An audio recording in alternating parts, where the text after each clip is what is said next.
Story is about as much about the damaging effect of stress as it is about the positive effect of Qigong, Tai Chi. Briefly, I had an amazing job as they say, the top of my game. Good salary, but took on lots and lots and lots of extra professional things, and the stress level went up and up and up and up, and I just kept telling myself I could handle it, and I'm only human, as it turns out. And in the end, taking medication for depression, suddenly stopping that medication, I found myself in a sudden downhill spiral and a nervous breakdown. And in the midst of that nervous breakdown, committed a crime and lost everything. Lost my friends, 1,000 people turned their backs, lost my job, the end of a career, and saw myself heading to prison. And there was an interim period between the charges brought and several months until the trial and eventual prison. And at that time, I had heard about Tai Chi and just did a little Google search online and found the little site that had a little video on it with the simple Qigong form, and I thought that little thing on that computer that I found allowed me to focus on those movements, learn them each morning as a life-saving thing, in the tremendous sense of, how should we say, damage that I had brought upon myself and within myself. It was more than just a calming measure. It was somehow truly life-saving. I can remember times during the trial in the cell below the courthouse.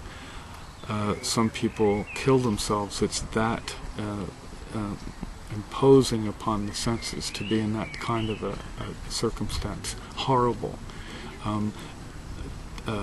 In prison, we know that the only people who truly understand how heavy an experience that is those who've gone through it. It's why a lot of people kill themselves in prison. Absolutely dreadful.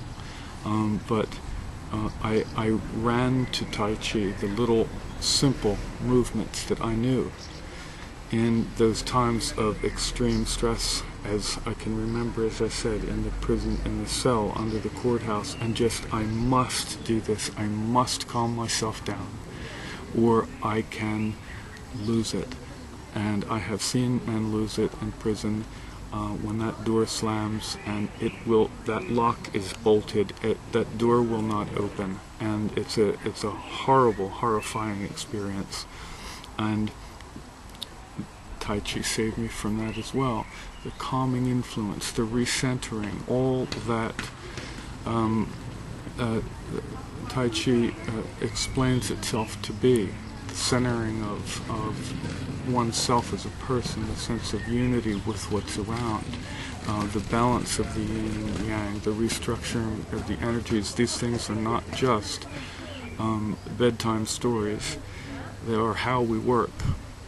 And I think if I could point to a gift that otherwise miserable experience would have, when seen in a greater perspective, it will be that it has made me focus on, through Tai Chi, on the greater perspective of things in life, the things that are important beyond what Western culture defines as successful and so on.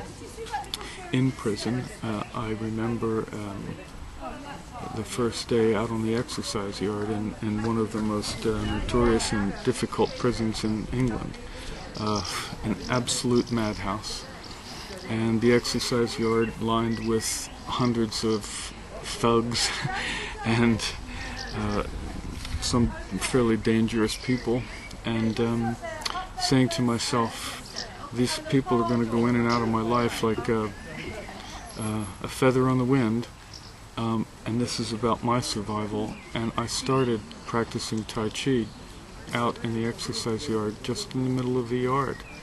And you might think you'd get a lot of negative comments about it, but quite the reverse. I think these guys just all saw this as such a bold move to be gentle in the face of such difficulty, and could see, I think, the force and gentleness at work.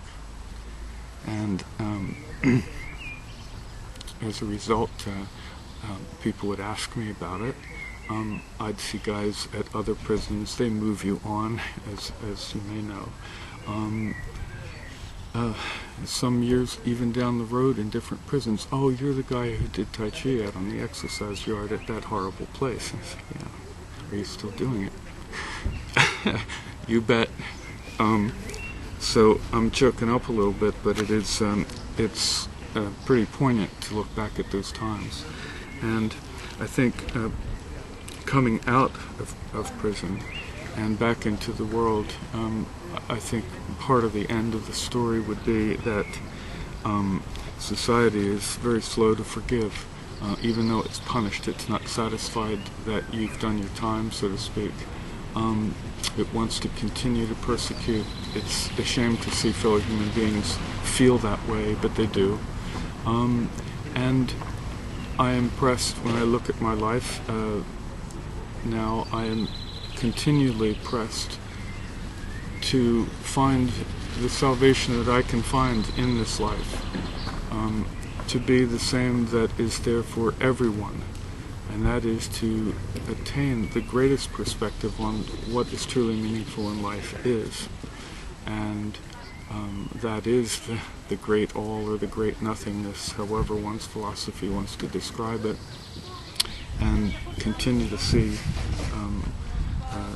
Qigong, the simple movements, and I would say especially the simple form of it is a very effective way, in such a simple way, of settling, calming, drawing the energies together, finding healing, and